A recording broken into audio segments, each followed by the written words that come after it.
Hey devs, this is Pushpendra Saini. If you are here, you are serious about building. Let's turn your code into something extraordinary. In this today video, I'm going to tell you about a very important value type, that is result. Sometime if you are writing a function which is returning two type of variables, two type of value, one is result and another is error.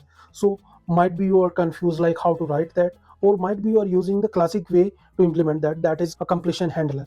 But in this video, I bring quick trick. So I will explain you how you can implement a result and how you can utilize in your application. So first let's understand what is result. Result is an enum which handle two type of objects. One is the success object, another is the error object. So when you would like to return as a success object, at that time you have to pass as a success variable, and if you would like to return any error, then you have to pass any error variable. Now here, if you will understand, I have created one function. In this function, I'm just dividing one value to another value.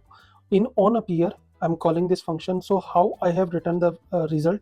So here, this is normal function divide, where I'm considering a and b as an integer. Both are integer. So this function will help me to divide two value where I'm returning result. In result, I'm returning two type of value. One is integer, another is error. So for example, if a can be divided by b, then I'm sharing the success. It means I'm returning the actual value inside the success. But in case if it is an error, means it cannot be divided by that value, then I'm sending the error. Okay, so let's execute this and understand how it will work. So here you can see I'm calling this function where I'm passing a equal to 10 and b equal to 2. So I'm dividing 10 divided by 2, then it is returning result. So for example, here we have given the condition for the failure, that is 0. If I'm passing 0 and try to run it again, then definitely we will get the error. So let it be compiled. So here you can understand everything, it is returning error, and the error description is cannot divided by 0. So if I want more, then I can make localize description, and I can see the complete error. Here you can see error equal to